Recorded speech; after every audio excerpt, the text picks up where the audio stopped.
আমি চলে আসলাম কোথায়, রান্নাঘরে পাপিয়াদির।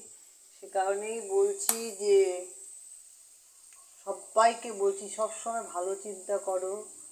হ্যাঁ, ভালো চিন্তা করার সময় কী হবে, তোমার সব কিছু ফল ভালো হবে। এখন আমি রান্না করছি হচ্ছে পনির। এই যে পনিরটা ভেজে রেখেছি। হ্যাঁ, সবসময় ভালো ভালো চিন্তা করো, ভালো ভালো মানে ভাবো। কখনো তুমি কারোর সম্বন্ধে খারাপ ভাববে না, এমনকি নিজের সম্বন্ধেও খারাপ ভাববে না। দেখবা যে সবসময় ভালো ভালো কথাটা মাথায় আনবে, ভালো লাগবে সাথে মিশবে, আর খারাপকে ভালো করার চেষ্টা করবে। তাহলে কী হবে, তোমার ভালো হবে। এখানে আমি করে দিচ্ছি কি একটা সবজি। এই যে পনিরে আমি যেহেতু একটু টমেটো দিব, এখানে আমি সবজিতে টমেটোটা দিয়েছিলাম, ভুলে গিয়েছি টমেটো বাড়ন্ত ছিল, তাই টমেটোটা উঠিয়ে নিলাম। হ্যাঁ, সেই জন্য বলছি যে তোমরা সবসময় ভালো চিন্তা করো, ভালো লোকের সাথে মেশো।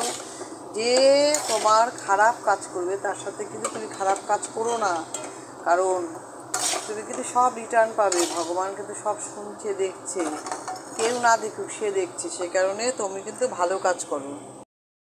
তেজপাতা, শুকনো সব কিছু দিয়ে ফোড়ন দিয়ে তারপরে এই যে আলু পনিরটা ভেজে রেখেছি, তারপরে আবার হচ্ছে আলুটা ভেজে নিয়ে যে আমি জিরার গুঁড়া, লঙ্কার গুঁড়া, হলুদের গুঁড়াটা দিয়ে আমি আলুটাকে কষিয়ে নিচ্ছি।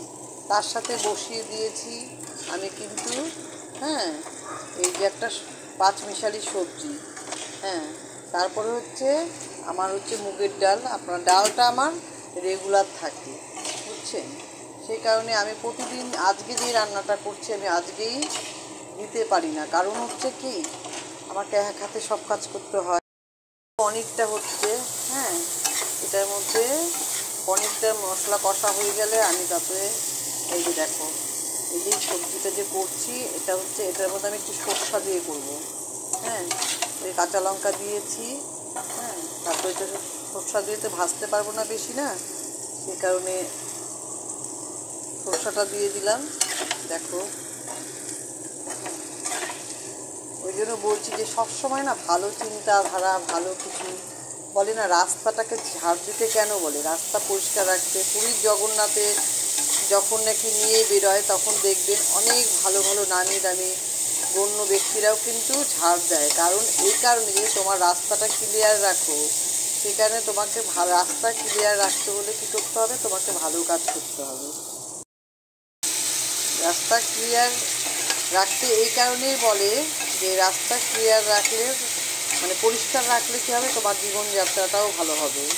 আর তুমি তো সবসময় বলছি যে কারোর সাথে অত হিংসা, কার কী হলো ওটা দেখে লাভ নাই। তুমি যেটা হবে ওটা দেখে তুমি সন্তুষ্ট থাকো, তাহলে কিন্তু তোমার সব কিছু ভালো হবে। হ্যাঁ, মানে बुरा आदमी के साथ एक दिन ना एक दिन बुरा होना चाहिए, तो अच्छा आदमी के साथ एक दिन ना एक दिन अच्छा होना चाहिए। কাজ তোমার হাতে আছে কিন্তু ফল তোমার হাতে নাই, সে কারণেই বলছি তুমি কর্ম করো, ফল দাতা ভগবান, সে হচ্ছে ঈশ্বর। সবার মানে সবকা আদমি এক হো বলে না, যে সবার আদমি এক, ঈশ্বরই তোমাকে বিচার বিবেচনা করে তোমাকে দিবে।